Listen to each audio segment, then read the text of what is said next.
प्रशान्ताशेषविघ्नाय दर्पसर्पापसर्पणात् सत्यामृतनिधानाय स्वप्रकाशविकासिने संसारव्यतिरेकाय हृतोत्सेकाय चेतसः प्रशमामृतसेकाय विवेकाय नमो नमः।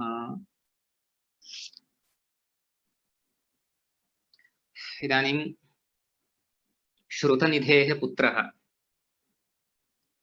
किं तस्य नाम तेजोनिधिः इति तस्य कथा इदानीम् उच्यते। सः अतीव गर्वितः सञ्जातः। तं तस्य पिता उपदिशति, तस्य हितवचनानि वदति। तत् प्रकरणम् इदानीं प्रचलति। तत्र एतावत्पर्यन्तं सः कांश्चन विषयान् उक्तवान्, कतिचन उपदेशान् कृतवान्। तत्र कुलं कीदृशं, विद्या कीदृशी, धनं कीदृशं, रूपं कीदृशम् इत्येतत् सर्वम् उक्तम्। अभोगसुभगा भूतिः, अदैन्यधवलं कुलम्, अदर्पविशदा विद्या भवत्युन्नतचेतसाम्, एतादृशं भवेदिति।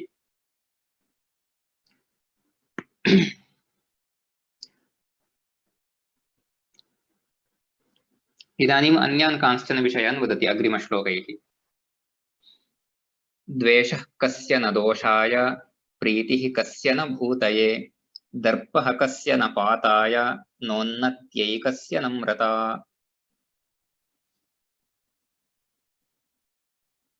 द्वेषः कस्य दोषाय न भवति, प्रीतिः कस्य भूतये न भवति, दर्पः कस्य पाताय न भवति, नम्रता कस्य उन्नत्यै न भवति इत्येवम् अत्र अन्वयः करणीयः। इत्युक्ते अत्र गुणदोषादिकम् उच्यते। द्वेषः कस्य न दोषाय इत्युक्ते सर्वेषामपि दोषाय भवति द्वेषः इति। इत्युक्ते सर्वविधान् दोषान् द्वेषः जनयति इत्यर्थः। द्वेषः दोषाय भवति इत्युक्ते द्वेषः दोषान् उत्पादयति इति। द्वेषः कस्य दोषाय न भवति इत्युक्ते द्वेषः कस्मिन् वा दोषान् न उत्पादयति इत्युक्ते सर्वेष्वपि दोषान् उत्पादयति इति एकम्। प्रीतिः कस्य न भूतये, भूतिः इत्युक्ते प्रगतिः, समृद्धिः इत्यर्थः। वस्तुतः भूतिः इत्यस्य ऐश्वर्यं, सम्पत् इत्यर्थः। अत्र तु वृद्धिः अथवा प्रगतिः इत्यर्थः स्वीकर्तुं शक्यते। प्रीतिः कस्य न भूतये इत्युक्ते यदि कश्चित् प्रीतिं करोति अन्येषु, तर्हि सा प्रीतिः कस्य भूतये न भवति इत्युक्ते कस्मिन् भूतिं न उत्पादयति। इत्युक्ते सर्वेष्वपि अथवा सर्वेषामपि भूतिम् उत्पादयति, प्रगतिम् उत्पादयति। इत्युक्ते प्रीतिः सर्वदापि प्रगतिं जनयति, वृद्धिं जनयति। द्वेषः दोषान् जनयति। तथैव दर्पः कस्य न पाताय, दर्पः कस्य पाताय न भवति इत्युक्ते दर्पः सर्वेषामपि पाताय भवति। पातः इत्युक्ते पतनम्, अवनतिः। इत्युक्ते दर्पेण सर्वेषामपि पातः, पतनं भवति। नम्रता कस्य उन्नत्यै न भवति, नोन्नत्यै कस्य नम्रता इति तत्र अन्वयः एवं करणीयः। नम्रता कस्य उन्नत्यै न भवति इत्युक्ते नम्रता सर्वेषामपि उन्नत्यै भवति। नम्रता इत्युक्ते यदि कश्चित् नम्रः भवति, विनयशीलः भवति, तर्हि सा नम्रता तस्य उन्नतिं जनयति। अतः नम्रता सर्वेषामपि उन्नत्यै भवति। अत्र एतादृशान् वाक्यप्रयोगान् वयम् अभ्यसितुं शक्नुमः। द्वेषः कस्य दोषाय न भवति। एष कीदृशः प्रयोगः इत्युक्ते प्रयत्नः सफलतायै भवति, अभ्यासः ज्ञानाय भवति, अथवा अभ्यासः कुशलतायै भवति, अध्ययनं ज्ञानाय भवति, तथैव भक्तिः मोक्षाय भवति, भोजनं बुभुक्षा निवारणाय भवति। अत्र सर्वत्रापि एतत् अन्यं जनयति इत्यर्थे एतादृशाः प्रयोगाः क्रियन्ते। अत्रापि तादृशाः प्रयोगाः इत्युक्ते एतस्मात् तत् उत्पद्यते इति। द्वेषः दोषाय भवति इत्युक्ते द्वेषात् दोषः उत्पद्यते। प्रीतिः भूतये भवति इत्युक्ते प्रीत्या अथवा प्रीतेः इति पञ्चमी वक्तुं शक्यते। प्रीतेः भूतिः उत्पद्यते, दर्पात् पातः उत्पद्यते, नम्रतायाः उन्नतिः जायते उत्पद्यते इत्येवम्। इत्युक्ते अत्र के गुणाः भवेयुः, के गुणाः न भवेयुः। गुणाः इत्युक्ते अत्र उत्तमाः अधमाः सर्वेपि। गुणः अवगुणः इति उभयथापि भवितुमर्हति। किं भवेत् किं न भवेत् इति एतेन श्लोकेन उच्यते। तस्य परिणामः कः इत्यपि। अनन्तरं त्यागिना किं दरिद्रेण किं कुलीनेन पापिना तुष्टेन किं कदर्येण दर्पान्धेन बुधेन किम्। त्यागिना किं दरिद्रेण, कश्चित् दरिद्रः त्यागी भवति चेत् तेन किं प्रयोजनम् इत्युक्ते तेन प्रयोजनं किमपि नास्ति इति। धनवान् कश्चित् त्यागी भवति चेत् तेन प्रयोजनं भवति अन्येषां। कश्चित् दरिद्रः त्यागी भवति चेत् तेन कस्यापि प्रयोजनं नास्ति। किं कुलीनेन पापिना, उत्तमकुले जातः कश्चित् पापी भवति चेत् तेन किं प्रयोजनं। सः स्वयं पापी अस्ति किन्तु उत्तमकुले जातः, तेन किमपि प्रयोजनं नास्ति। तुष्टेन किं कदर्येण, अत्र कदर्यः इत्युक्ते लोभी इत्यर्थः। कृपणः अथवा लोभी इत्यर्थः अस्ति। अत्र लोभी इत्यर्थः समीचीनः भवति इति चिन्तयामि। कश्चित् कदर्यः कश्चित् लोभी तुष्टः चेत् तेन किं प्रयोजनं। तुष्टः इत्युक्ते तात्कालिकरूपेण सन्तुष्टिं प्राप्नोति चेदपि तेन प्रयोजनं किमपि नास्ति। सः इतोपि इच्छति, सः तत्रैव पर्याप्तः न भवति, सः इतोपि प्राप्तुम् इच्छति। अतः कदर्यः कश्चित् तुष्टः भवति चेदपि प्रयोजनं नास्ति। दर्पान्धेन बुधेन किम्, कश्चित् बुधः इत्युक्ते विद्वान्, बुधः इत्युक्ते विद्वान्, बुधः कश्चित् दर्पान्धः भवति चेत् किं प्रयोजनं तेन।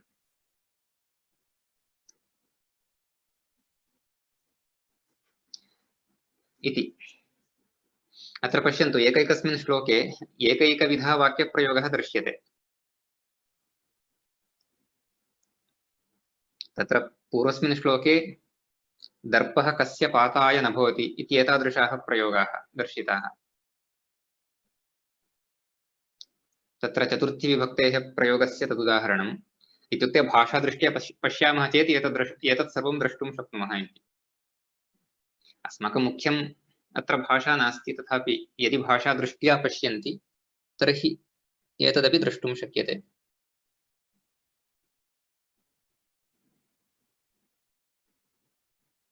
अनन्तरम् अत्र अग्रिमश्लोके इत्युक्ते इदानीं यः श्लोकः अस्माभिः पठितः, तत्र दरिद्रेण त्यागिना किं प्रयोजनं, कुलीनेन पापिना किं प्रयोजनम्। वयं भाषादृष्ट्या वदामः चेत् तत्र उद्देश्यविधेयभावः इति कश्चन भवति। सः स्वयं दरिद्रः अस्ति, सः त्यागी भवति चेत् किमपि प्रयोजनं नास्ति। दरिद्रेण त्यागिना किम् इत्युक्ते दरिद्रेण त्यागिना किं प्रयोजनम् इति। अत्र प्रयोजनम् इति शब्दः अध्याहर्तव्यः। बहुत्र एवं केवलं किम् इत्यनेनैव वाक्यं कुर्वन्ति। किं प्रयोजनम् इत्यस्मिन् अर्थे प्रयोगः। तथैव पापिना कुलीनेन किं, पापी कश्चित् कुलीनः भवति चेत् किं प्रयोजनं। तुष्टेन कदर्येण किं, कदर्यः कश्चित् तुष्टः भवति चेत् किं प्रयोजनम्। तथैव दर्पान्धेन बुधेन किं, बुधः इत्युक्ते सः विद्वान् अस्ति किन्तु सः दर्पान्धः भवति चेत् किं प्रयोजनम्। इत्युक्ते दर्पान्धः इत्युक्ते दर्पेण अन्धः, दर्पकारणेन सः किमपि द्रष्टुं न शक्नोति। तादृशः भवति चेत् किं प्रयोजनं तेन इति। एषः अपरविधः वाक्यप्रयोगः। त्यागिना किं दरिद्रेण किं कुलीनेन पापिना तुष्टेन किं कदर्येण दर्पान्धेन बुधेन किम्। अग्रे वैरायते सुहृद्भावः प्रदानं हरणायते दर्पभूताभिभूतस्य विद्यामूर्ख्यशतायते। अस्मिन् श्लोके अन्यविधः कश्चन वाक्यप्रयोगः क्रियते। तत्र एकैकस्यापि श्लोकस्य विषयशैली भिन्ना, इत्युक्ते विषयनिरूपणप्रकारः अपि विभिन्नः अस्ति, वाक्यरचनाशैली अपि विभिन्ना अस्ति। बोध्यमानः विषयः तु प्रायेण सर्वत्रापि समानः, कुत्रचित् तत्र विनूतनत्वमस्ति चेदपि तत्र परस्परसम्बद्धाः विषयाः, किन्तु वयं तत्र कथनशैल्यां तथैव वाक्यप्रयोगशैल्याम् उभयत्रापि वयं भेदं द्रष्टुं शक्नुमः, वैविध्यं द्रष्टुं शक्नुमः। वैरायते सुहृद्भावः, यः दर्पयुक्तः भवति, यः दृप्तः भवति, दर्पेण युक्तः इत्यस्मिन् अर्थे दृप्तः इति शब्दः भवति। यथा गर्वः यस्य अस्ति सः गर्वितः, अहङ्कारेण युक्तः अहङ्कारी इत्येवं वयं वदामः खलु। मदेन युक्तः यः भवति सः मत्तः। तथैव दर्पेण युक्तः इत्यर्थे दृप्तः इति शब्दः प्रयोक्तुं शक्यते। एवञ्च दृप्तः यः भवति तस्य किं किं जायते इति। सुहृद्भावः वैरायते। सुहृद्भावः इत्युक्ते मित्रत्वम् इति। मित्रत्वमपि वैरायते, मित्रत्वमपि वैरम् इव आचरति। तत्र वैरायते इत्युक्ते वैरम् इव आचरति इत्यर्थः। इत्युक्ते वैरम् इव प्रतीयते इति। स्नेहः अपि वैरम् इव प्रतीयते तस्य। प्रदानं हरणायते, सः किमपि ददाति चेदपि, प्रदानम् इत्युक्ते दानं, हरणम् इत्युक्ते चौर्यं, परस्परविरुद्धं प्रदानं हरणम् इति। प्रदानं नाम दानं, हरणम् इत्युक्ते अपहरणम् अथवा चौर्यं। यदि यः दृप्तः भवति तस्य प्रदानमपि हरणायते, इत्युक्ते चौर्यमिव भवति, इत्युक्ते तेन सदृशं भवति इत्यर्थः अत्र सर्वत्रापि। सुहृद्भावः वैरायते इत्यत्रापि तस्य स्नेहः अपि वैरसदृशः भवति दृप्तस्य, तस्य दानमपि चौर्यसदृशं भवति। अतः दर्पभूताभिभूतस्य, दर्परूपः यः भूतः तेन अभिभूतः, अभिभूतः इत्युक्ते आविष्टः, तेन भूतेन आविष्टः यः भवति, तेन भूतेन आक्रान्तः यः भवति, अभिभूतः यः भवति, दर्पभूताभिभूतस्य विद्यामौर्ख्यशतायते, तस्य विद्या अपि मौर्ख्यशतायते। मौर्ख्यमित्युक्ते मूर्खत्वम् इति। तत्र एकं मूर्खत्वं न, मौर्ख्यशतम् इति उच्यते अत्र।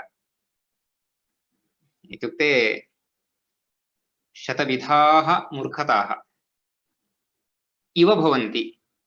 मौर्ख्यशतायते इत्युक्ते मौर्ख्यशतम् इव आचरति।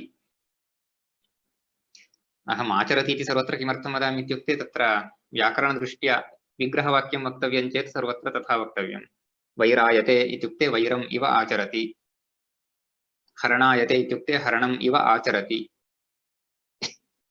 मौर्ख्यशतायते इत्युक्ते मौर्ख्यशतम् इव आचरति। एवं रीत्या तत्र विग्रहवाक्यम् उच्यते। इत्युक्ते तत् समस्तपदं न,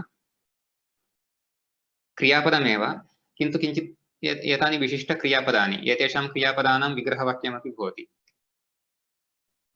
एवं रीत्या विग्रहवाक्यं वक्तव्यम्। तात्पर्यं वैरमिव आचरति इत्युक्ते वैरसदृशं भवति इति। हरणम् इव आचरति इत्युक्ते हरणसदृशं, चौर्यसदृशं भवति इति। मौर्ख्यशतायते, मौर्ख्यशतम् इव आचरति इत्युक्ते मौर्ख्यशतसदृशं भवति। इत्युक्ते तस्य विद्यापि मूर्खत्वेन समाना भवति। अतः यः अहङ्कारी भवति एते सर्वे गुणाः दोषसदृशाः भवन्ति इति दर्पस्य अन्यविधं दोषम् अत्र दर्शयति। वैरायते सुहृद्भावः प्रदानं हरणायते दर्पभूताभिभूतस्य विद्यामौर्ख्यशतायते। अनन्तरं गुणिनां मत्सरः शत्रुः लुब्धानाम् अतियाचकः सर्व एव सदर्पाणां न कश्चित् प्रियवादिनाम्। अत्र इदानीं गुणदोषाणां तारतम्यं वदति। कस्य कस्य दोषस्य अथवा कस्य कस्य गुणस्य कीदृशः स्वभावः इति। गुणिनां मत्सरः शत्रुः। यदि यः गुणी भवति, यः गुणवान् भवति, तस्य मत्सरः शत्रुः भवति। इत्युक्ते गुणवान् यः भवति तस्य मत्सरः न भवेत्। अत्र इदानीं गुणिनां मत्सरः शत्रुः इत्युक्ते गुणिनां मत्सरः न भवेदिति। इत्युक्ते यदि गुणी कश्चित् अस्ति, सः यदि मात्सर्यं प्राप्नोति, सः यदि मत्सरी भवति, तर्हि तस्य अवनतिः भवति, तस्य नाशः भवति। तेन कारणेन मत्सरः गुणिनां शत्रुः भवति। तथैव लुब्धानाम् अतियाचकः।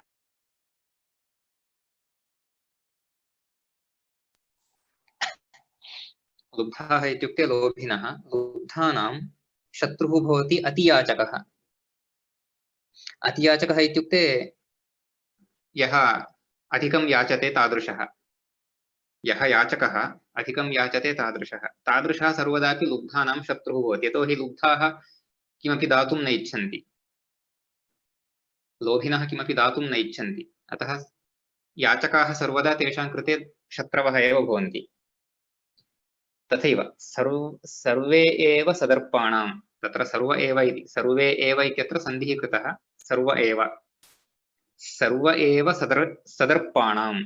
सदर्पाः इत्युक्ते दर्पसहिताः। दर्पसहितानाम् इत्युक्ते दृप्तानां सर्वे एव शत्रवः।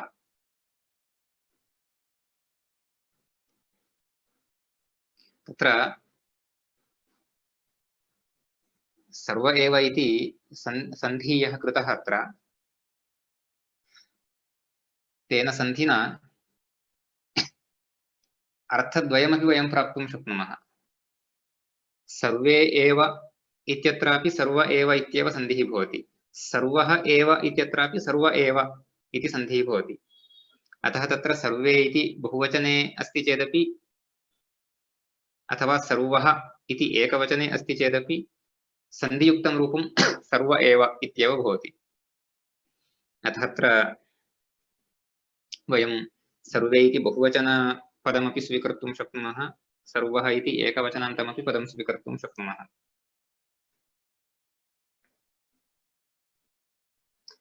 एकवचनमेव समीचीनमिति मन्ये। किमर्थम् इत्युक्ते अन्यत्र सर्वत्र एकवचनमेव प्रयुक्तं। मत्सरः शत्रुः, अतियाचकः शत्रुः, अग्रे न कश्चित् शत्रुः, तत्रापि कश्चिदिति एकवचनमेव प्रयुक्तम्। अतः एतेषां सान्निध्यात् अत्रापि सर्वः इति एकवचने इति स्वीकर्तुम् उचितम् इति चिन्तयामि। अतः सर्व एव सदर्पाणां, दृप्ताः ये सन्ति, अहङ्कारिणः ये सन्ति, तेषां सर्वोऽपि शत्रुः एव भवति। तात्पर्यतः सर्वे अपि इति, इत्युक्ते सर्वेपि जनाः शत्रवः भवन्ति तस्य, तेषां सदर्पाणां। न कश्चित् प्रियवादिनां, ये प्रियवादिनः सन्ति तेषां कोऽपि शत्रुः नास्ति। तर्हि एतेन किं ज्ञायते? दर्पः इति अतीव महान् दोषः, प्रियवादित्वम् इति महान् गुणः इति एतदुभयमपि अत्र एतेन श्लोकेन उच्यते। गुणिनां मत्सरः लुब्धानामति याचकः सर्व एव सदर्पाणां न कश्चित् प्रियवादिनाम् तस्मात् कार्यस्त्वया पुत्र नाहङ्कारः कदाचन दर्पोद्ग्रीवः किलोग्रेण मोहग्राहेण गृह्यते तस्मात् कार्यस्त्वया पुत्र नाहङ्कारः कदाचन तस्मात् हे पुत्र त्वया अहङ्कारः न कदाचन कार्यः तत्र अन्वयः एवं करणीयः हे पुत्र त्वया कदाचन न कदाचन अहङ्कारः कार्यः इत्युक्ते कदापि अहङ्कारः भवता न कर्तव्यः किमर्थं दर्पोद्ग्रीवः किलोग्रेण मोहग्राहेण गृह्यते दर्पोद्ग्रीवः उग्रेण मोहग्राहेण गृह्यते किल दर्पोद्ग्रीवः इत्युक्ते एतत् पूर्वमपि आगतम् एतादृशं पदम् एतदेव पदं न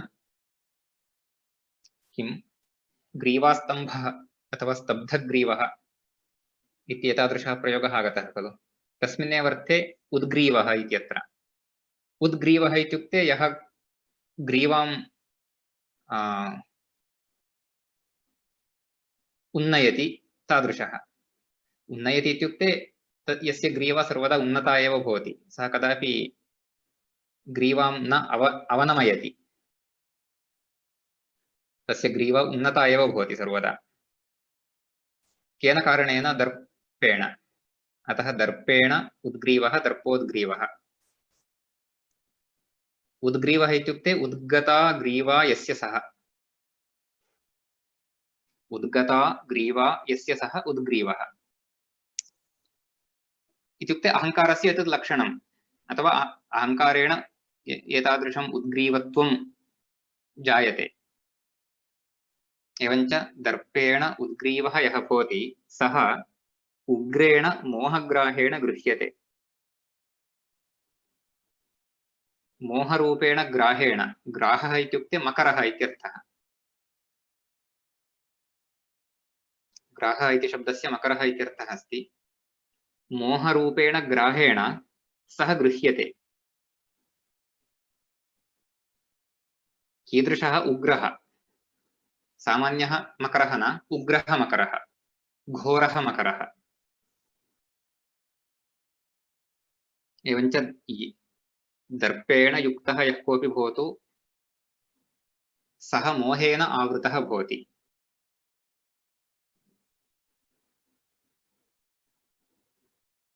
अतः एतादृशं दर्पं मा प्रदर्शयतु अथवा एतादृश अहङ्कारः भवता न करणीयः इति पिता तम् उपदिशति तस्मात् कार्यस्त्वया पुत्रा नाहङ्कारः कदाचन दर्पोद्ग्रीवः किलोग्रेण मोहग्राहेण गृह्यते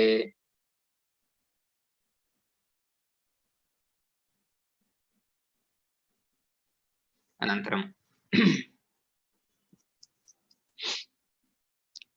वंशेनोन्नतिशालिना गुणगणेनान्तश्चमत्कारिणा रूपेणातिमनोहरेण महता वित्तेन वृत्तेन वा रोहन्मोहमहातरुर्मदमयः सञ्जायते यः सदा तस्यादौ दृढरूढमूलदलने कार्योऽभियोगस्त्वया भवतः यः मदः अस्ति तस्य सम्पूर्णतया दलने नाशने भवता स्वयं परिश्रमः कर्तव्यः प्रयत्नः कर्तव्यः इति वदति वंशेन उन्नतिशालिना गुणगणेन अन्तश्चमत्कारिणा रूपेण अतिमनोहरेण महता वित्तेन वृत्तेन वा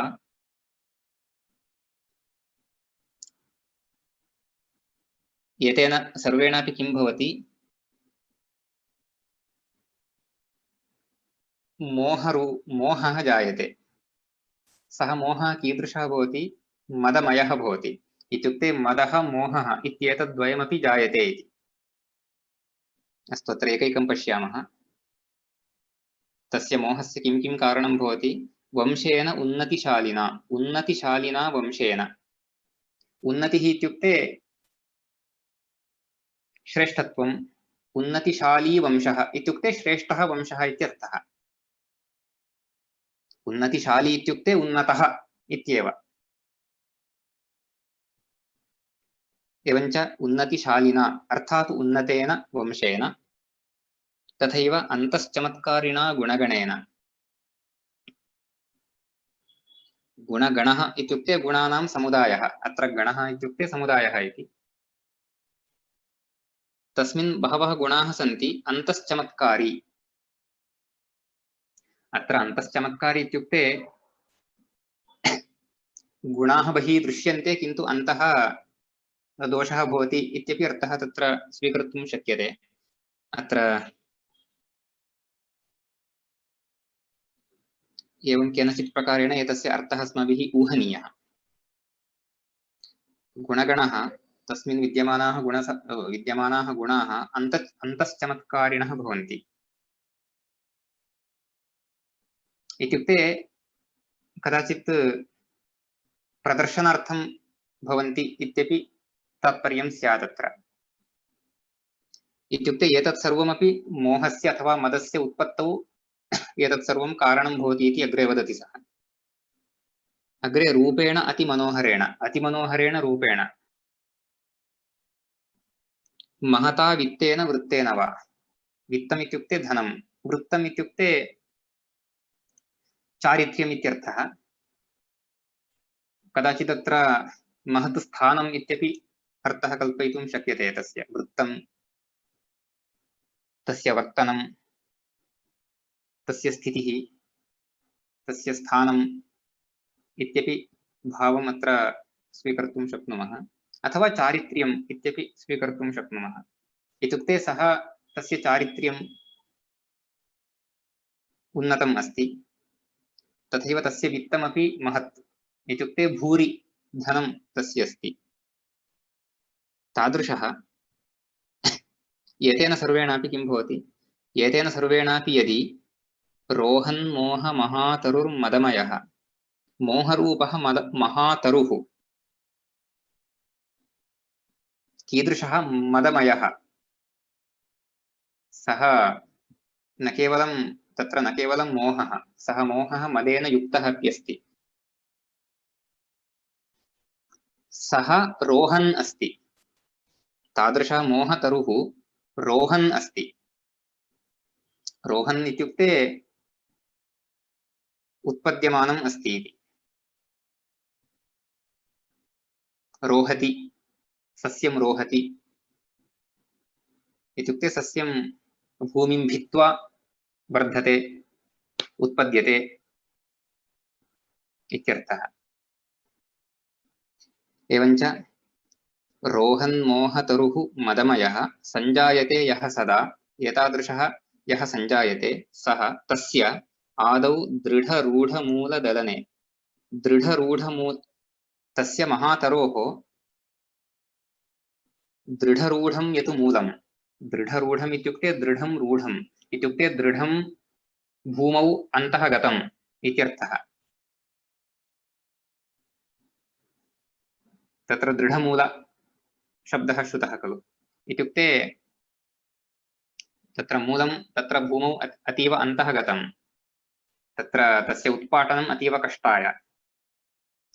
अतः इदानीम् अत्र मदस्य मदमयस्य मोहवृक्षस्य मूलं दृढं रूढम् अस्ति, दृढं भूमेः अन्तः गतमस्ति। अतः तस्य दलने त्वया अभियोगः कार्यः। अभियोगः इत्युक्ते प्रयत्नः, परिश्रमः, कार्यः करणीयः। एतादृशस्य दलने इत्युक्ते नाशने भवता प्रयत्नः कर्तव्यः इति। वंशेनोन्नतिशालिना गुणगणेनान्तश्चमत्कारिणा रूपेणातिमनोहरेण महता वित्तेन वृत्तेन वा रोहन्मोहमहातरुर्मदमयः सञ्जायते यः सदा तस्यादौ दृढरूढमूलदलने कार्योऽपि योगस्त्वया। अनन्तरं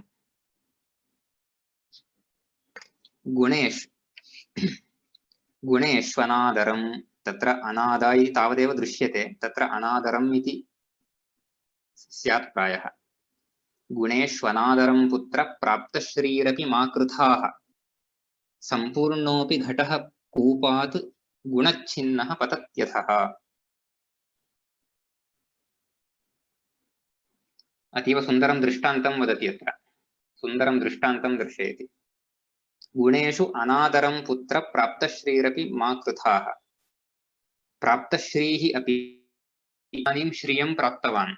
अत्र श्रीः इत्युक्ते मुख्यरूपेण विद्या।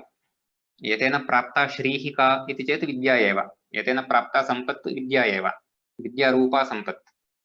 एवञ्च एतादृशीं विद्यारूपां सम्पदं प्राप्य अपि, विद्यारूपां श्रियं प्राप्य अपि गुणेषु अनादरं मा कृथाः।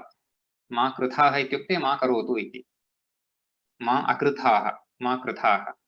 एतत् लुङ्लकारः अस्ति अत्र।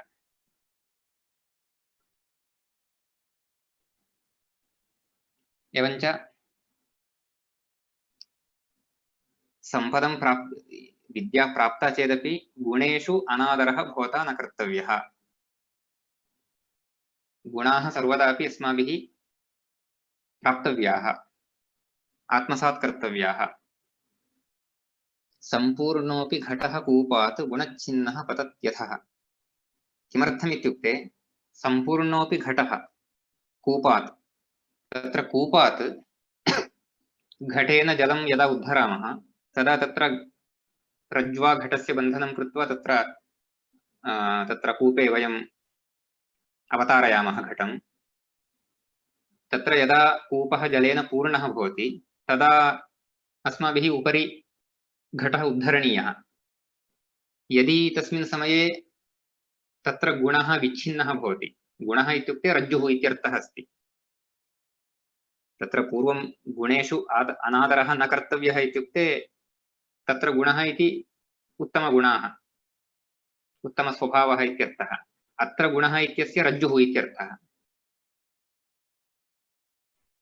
एवञ्च यदा घटः गुणच्छिन्नः भवति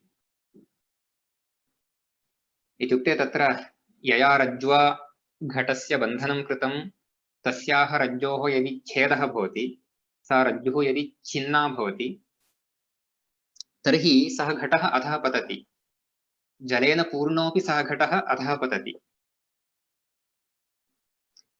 तात्पर्यम् एतदस्ति, विद्यया पूर्णः अपि कश्चित्, अत्र श्रीः इत्युक्तं, विद्या इति साक्षात् नोक्तम्, अतः श्रीः या कापि भवितुमर्हति। धनम् अपि भवितुमर्हति, विद्या अपि भवितुमर्हति, रूपम् अथवा यत्किमपि। श्रीः अत्र या कापि भवितुमर्हति। आहत्य श्रिया पूर्णः अपि कश्चित् गुणरहितः चेत् पतति, तस्य अधः पतनं भवति इति तस्य दृष्टान्तरूपेण एतदुच्यते। जलेन पूर्णोऽपि घटः रज्जुच्छिन्नः चेत्, गुणच्छिन्नः चेत् तर्हि सः अधः पतति। अतः गुणाः मुख्याः, श्रियः अप्यपेक्षया गुणः मुख्यः इत्यत्र एतेन श्लोकेन गुणस्य महत्त्वं वदति। अनन्तरं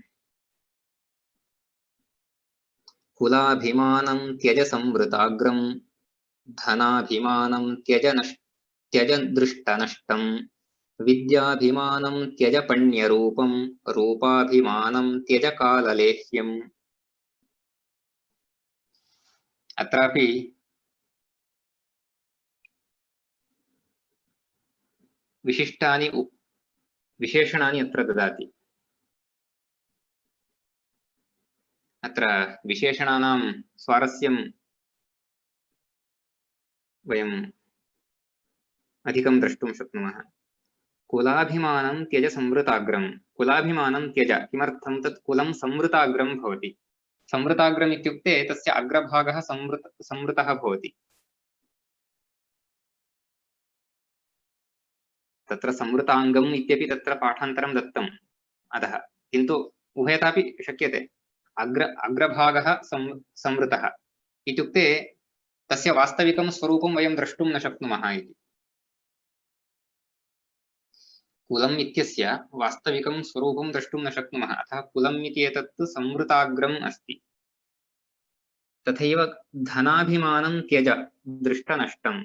धनाभिमानं त्यज, धनविषये अभिमानं त्यजतु। किमर्थं? धनं दृष्टनष्टम् अस्ति। इत्युक्ते यस्य नाशः दृष्टः तथा दृष्टे दृष्टे सत्येव नष्टं दृष्टनष्टम् अथवा दृष्टञ्च तत् नष्टं नष्टञ्च दृष्टनष्टम् इत्येवं रीत्या तत्र विग्रहः वक्तुं शक्यते। तत्र अतीव समुचितं विग्रहवाक्यं भवति पूर्वं दृष्टं पश्चात् नष्टं दृष्टनष्टम्। एवं कश्चन विशिष्टः कर्मधारयः अस्ति। एकं पूर्वं प्रवृत्तम् अनन्तरम् अन्यत् पश्चात् प्रवृत्तम् इति तस्मिन् सन्दर्भे कदाचित् एवं कर्मधारयसमासः क्रियते। यथा सुप्तोत्थितः। सुप्तोत्थितः इत्युक्ते तस्य अर्थः भवति पूर्वं सुप्तितः पश्चादुत्थितः इति। सामान्यतः कर्मधारयसमासः यदा क्रियते तदा समानकाले अंशद्वयमपि भवेत्, किन्तु कुत्रचित् एतादृशसन्दर्भेषु एकं पूर्वकाले अन्यदेकं पश्चात्काले भवति चेदपि तत्र कर्मधारयसमासः भवति। पूर्वं सुप्तः पश्चादुत्थितः इत्यर्थे सुप्तोत्थितः इति। तथैव स्नातानुलिप्तः पूर्वं स्नातः पश्चात् अनुलिप्तः इति। आदौ स्नानं कृतवान् अनन्तरम् अनुलेपं कृतवान्। अनुलेपः इत्युक्ते सुगन्धद्रव्यैः अलङ्करणं, तदेव अनुलेपनम् इत्युच्यते। अतः स्नातानुलिप्तः इत्युक्ते पूर्वं स्नातः पश्चादनुलिप्तः इति। तथैव अत्रापि धनं कीदृशम् इत्युक्ते दृष्टनष्टम् इति एवं रीत्यापि वक्तुं शक्यते। पूर्वं दृष्टं पश्चात् नष्टम् इत्युक्ते शाश्वतरूपेण न तिष्ठति इति। इत्युक्ते इदानीम् आसीत्, किञ्चित् कालानन्तरं तत् नष्टं भवति। एवं एतादृशी स्थितिः भवति वित्तस्य, धनस्य। अतः धनं भवति दृष्टनष्टम्। विद्याभिमानं त्यज पण्यरूपम्।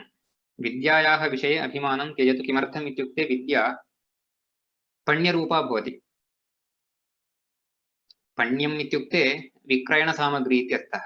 विक्रयणार्थं यद् वस्तु भवति तत् पण्यम् इति।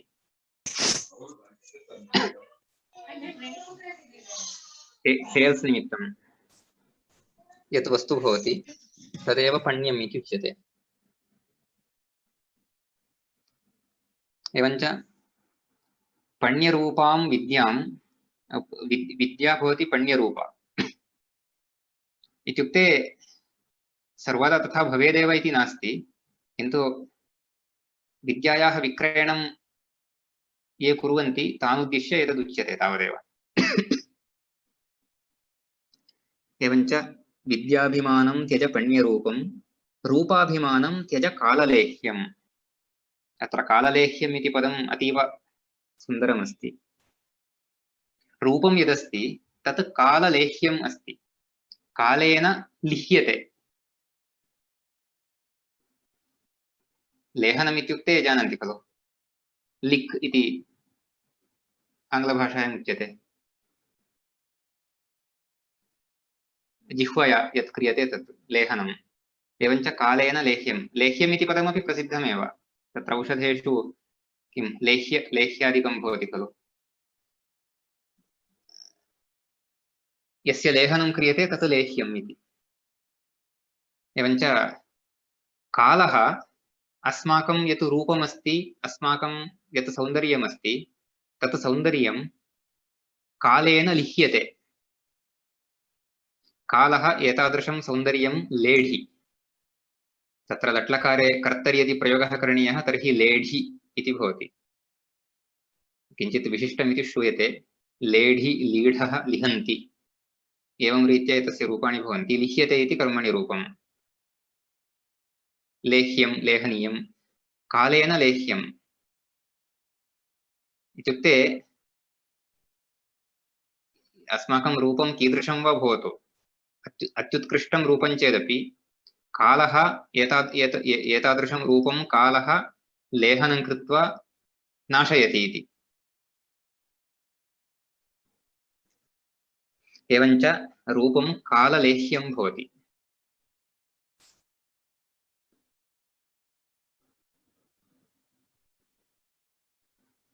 एवञ्च कुलाभिमानं संवृताग्रं भवति, धनं दृष्टनष्टं भवति, विद्या पण्यरूपा भवति, रूपं काललेह्यं भवति। अत्र अभिमानम् एतादृशम् इति साक्षात् अन्वयः तथा भवति। तात्पर्यतः तत् कुलं तादृशम् इति कारणेन कुलाभिमानं तादृशं, धनं तादृशम् इति कारणेन धनाभिमानमपि तादृशम्। इत्युक्ते धनं यदि नष्टं तर्हि धनाभिमानमपि नश्यति। एवं कुलाभिमानं त्यज संवृताग्रं, धनाभिमानं त्यज दृष्टनष्टं, विद्याभिमानं त्यज पण्यरूपं, रूपाभिमानं त्यज काललेह्यम्।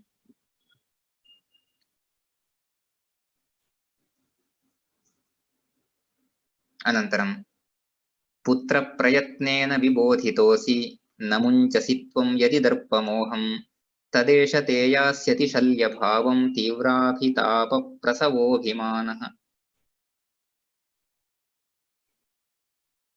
पुत्र प्रयत्नेन विबोधितोऽसि, न मुञ्चसि त्वं यदि दर्पमोहम्। इत्युक्ते इदानीं त्वं विबोधितः असि। विबोधितः इत्युक्ते जागरितः, मया त्वं जागरितः अथवा मया त्वं उपदिष्टः, विबोधितः। प्रयत्नेन यदि दर्पमोहं न मुञ्चसि तर्हि किं भवति? तदेष ते यास्यति शल्यभावं। भवतः एषः दर्पः शल्यभावं यास्यति। शल्यम् इत्युक्ते सूचि, यस्य अग्रभागः अतीव तीक्ष्णः भवति तादृशं शल्यं। शल्यभावं यास्यति इत्युक्ते शल्यमिव भवतः अनुभवं जनयति। शल्यं किं करोति? तीव्राभितापप्रसवः अभिमानः। एषः अभिमानः कीदृशः इत्युक्ते तीव्राभितापप्रसवः। तीव्रम् अभितापं प्रसूते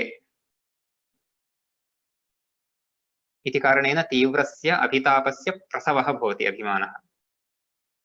तीव्रम् अभितापः इत्युक्ते पीडा। तीव्रम् अभितापं प्रसूते, अतः यः प्रसूते सः प्रसवः। उत्पादयति इत्यर्थः, उत्पादकः प्रसवः इत्युक्ते। एवञ्च एषः दर्पः यः अस्ति सः शल्यभावं गत्वा, इत्युक्ते शल्यभावं प्राप्य, इत्युक्ते सूची इव भूत्वा तीव्रां पीडां जनयति। इति कारणेन एतादृशं दर्पमोहं त्यज इति।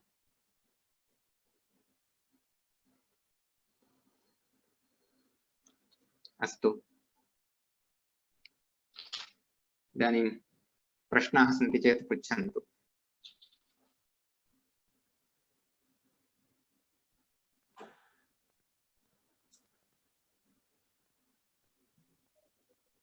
महोदय, विद्याभिमानं त्यज पण्यरूपम् एकवारं किञ्चित् स्पष्टं करिष्यति वा?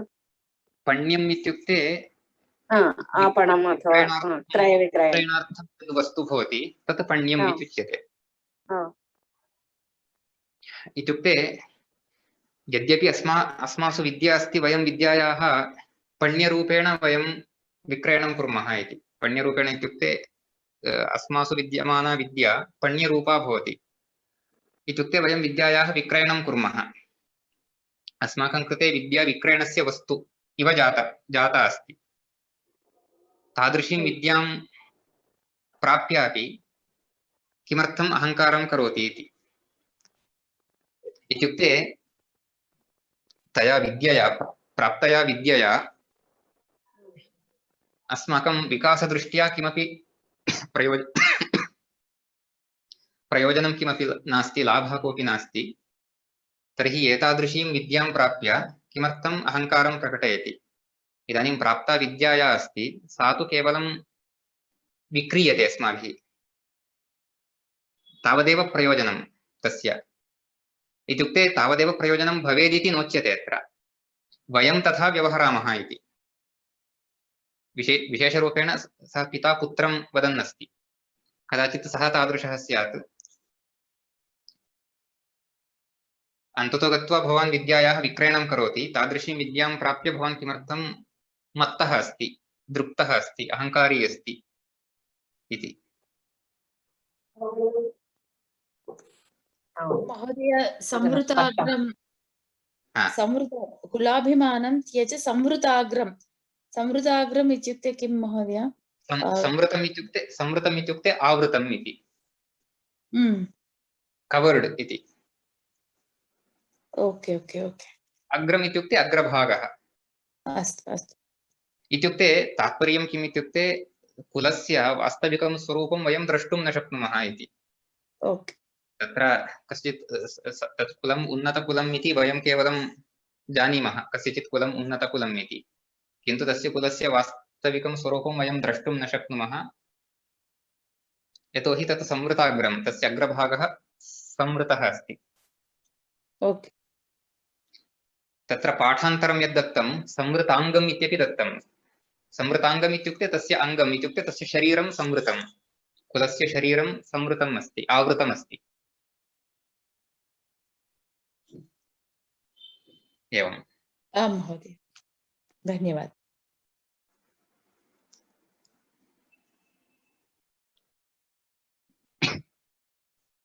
पुनः एक संशयः अस्ति महोदय। कूप गुणचिह्नः, कूपत् गुणचिह्नः, अत्र रज्जु समानपदं किम् अस्ति महोदय? सम्पूर्णोऽपि कूप गुणचिह्नः, गुणः इति शब्दः। ओके। गुणः इत्यस्य रज्जुः इत्यपि अर्थः अस्ति। आं महोदय। गुणचिह्नः इत्युक्ते गुणः रज्जु। तत्र गुणः इति रज्जुः इत्यर्थः। कूपात् वयं कूपात् जलम् आनयति इति अर्थं वा? न न न, तत्र यदा कूपात् जलम् उद्ध्रियते अथवा कूपात् यदा वयं जलम् उद्धरामः इत्युक्ते उपरि आकर्षामः, तत्र घटं रज्ज्वा बद्ध्वा वयं जलम् उद्धरामः खलु। यदा घटः यदा जलेन पूर्णः भवति तदा रज्जु सह जलं नयामः पूर्वं।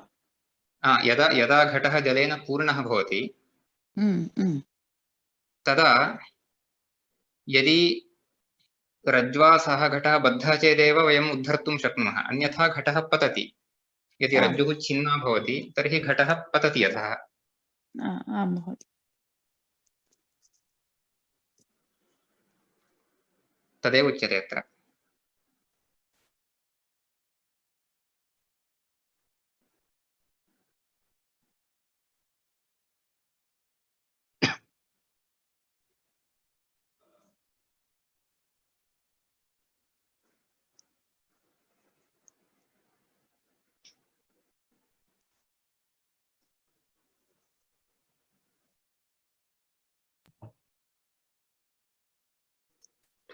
चतुर्त्रिंशत् पद्ये वैरायते हरणायते तस्य व्याकरणरीत्या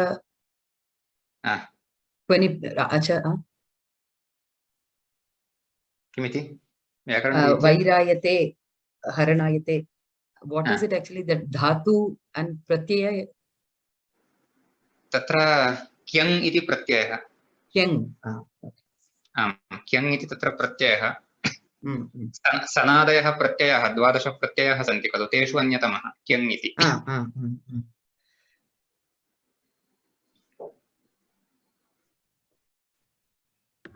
So is it तत्र like the एते सर्वे Acharya. नामधातवः नामधातवः. Yeah.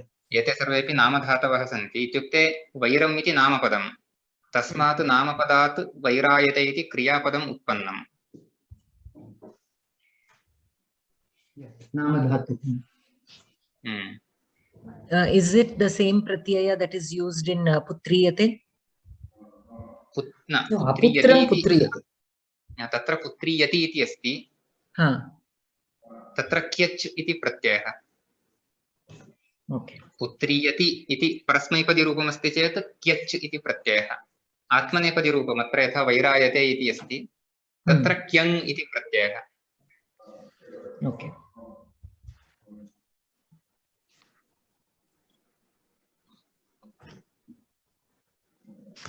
So only because it is Atmanepadi, a different pratyaya is used, but the purpose is the same.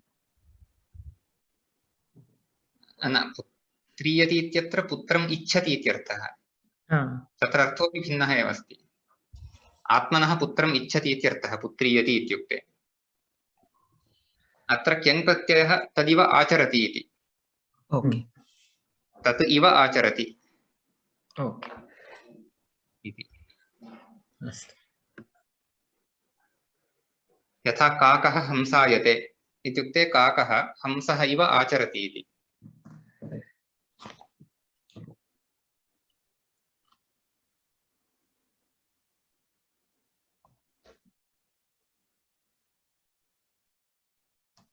So sanadyanta dhatavah.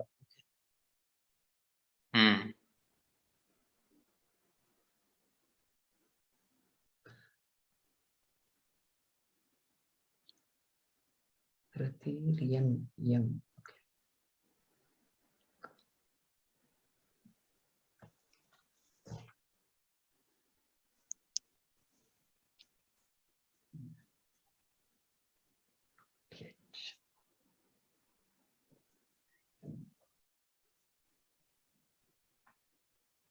कर्तुः क्यं सलोपाश्च क्यं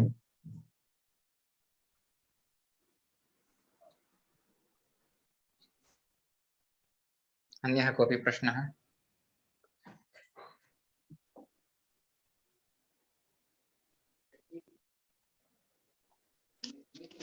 महोदय नमस्ते नमस्ते प्रतिमा भगिनी ಅಂದ್ರೆ ವೃತ್ತೇನ ಅಂತ ಏನ್ ಹೇಳಿದ್ರಲ್ಲ ಅದೇನು ವಿತ್ತೇನ ವೃತ್ತೇನ ಮಹತಾ ವಿತ್ತೇನ ವೃತ್ತೇನ वृत्तम् इत्युक्ते वर्तनम् इत्युक्ते व्यवहारः ನಡತೆ स्वभावः ನಮ್ಮ ನಡತೆ ನಡತೆ ಅಂದ್ರೆ ನಮ್ಮ ನಡತೆಯಿಂದಲೂ ನಮಗೆ ದರ್ಪ ಬರುತ್ತಾ ಅಂತ ಹೇಳ್ತಾ ಇದ್ದಾರೆ ಇದರಲ್ಲಿ ಹಾಗೆ ಅಂದ್ರೆ ನಡತೆ ವಿನಯವಾಗಿರ್ಬೇಕು ಅಂದ್ರೆ ವಿನಯಶೀಲರಾಗಿದ್ರೆ ಮಾತ್ರ तत्र वृत्तम् इत्यस्य एवमपि अर्थः भवितुम् अर्हति अस्माकं स्थानम् इत्यपि अर्थः भवितुम् अर्हति अथवा चारित्र्यम् इत्युक्ते अत्र अस्माभिः दानं क्रियते अथवा अस्माभिः एतादृशं धार्मिककार्यं यत् क्रियते तेन कारणेनापि अस्माकम् अहङ्कारः भवितुम् अर्हति इति तद् अग्रे दर्शयति तत्र दानमदः तपोमदः इति एतदपि अग्रे दर्शयति ದಾನ ಧರ್ಮ ಯಜ್ಞ ಯಾಗಾದಿ ಮಾಡುವಾಗ ಆತರ ನಾನೇ ಮಾಡ್ತಾ ಇದ್ದೀನಿ ಎನ್ನುವ ದರ್ಪ ಆ ನಡತೆಯಿಂದ ಸತ್ಯಂ ಸತ್ಯಂ ಆ ರೀತಿಯಿಂದ ಸರಿ ಸರಿ ಎಷ್ಟು ಚೆನ್ನಾಗಿದೆ ಇದು ಅನ್ಸ್ತಾ ಇದೆ ಅಯ್ಯೋ ಎಷ್ಟು ನಮಗೆ ದರ್ಪ ಹೇಗ್ ಬರುತ್ತೆ ಅಂತ ವಿಷಯ ಗೊತ್ತಾಗುತ್ತೆ ಇದ್ರಲ್ಲಿ ಧನ್ಯವಾದ महोदय पुनः एका संशय कुलीनेन पापिना त्यागिना किं दरिद्रेण दिस् इस् ओके किं कुलीनेन पापिना तुष्टेन किं कदर्येण पापि how is this कुलीनेन पापिना इत्युक्ते कश्चित् पापी कश्चित् कुलीनः भवति चेत् किं प्रयोजनम् इति कुलीनेन पापिना किम् ओके ओके अत्र उभयत्रापि तत्र किम् इति इत्यस्य किं प्रयोजनम् इत्यर्थः। तस्मिन् सन्दर्भे तत्र उपपदतृतीया उपपदविभक्तिरूपेण तृतीया विभक्तिः भवति। ओके तर्हि एकत्र तृतीया विभक्तिः भवति चेत् उभयत्रापि अन्यत्रापि तृतीया विभक्तिः भवेत्। उद्देश्यस्य विधेयस्य द्वयोरपि तृतीया विभक्तिः भवेत्। अतः पापिना कुलीनेन किम् इत्युक्ते कश्चित् पापी कुलीनः भवति चेत् तेन किं प्रयोजनम् इति। अथवा कुलीनः कश्चित् पापी अस्ति चेत् तेन किं प्रयोजनम्।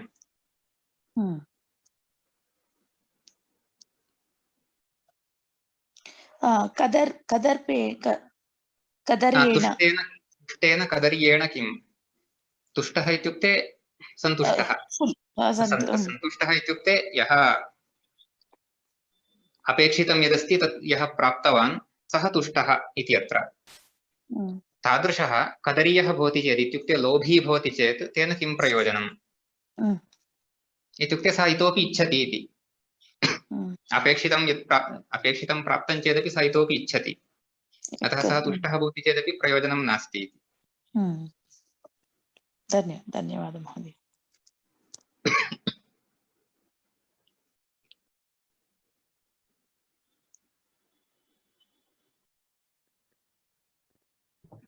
कदर्यः भवति स कदापि तुष्टः न भवत्येव खलु।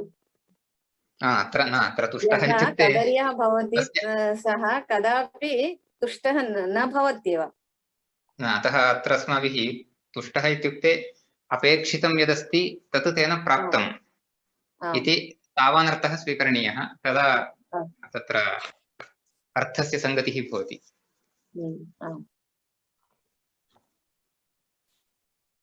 वंशेनोन्नतिशालिना शार्दूलविक्रीडमेव वा?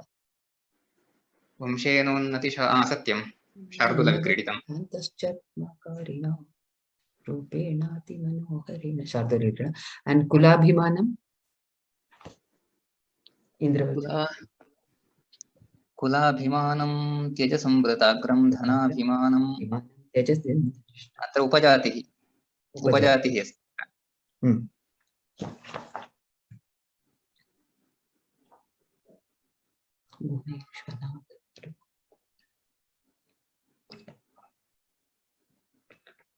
अग्रेपि पुत्रप्रयत्नेन विबोधितोऽसि तत्रापि उपजातिरेव।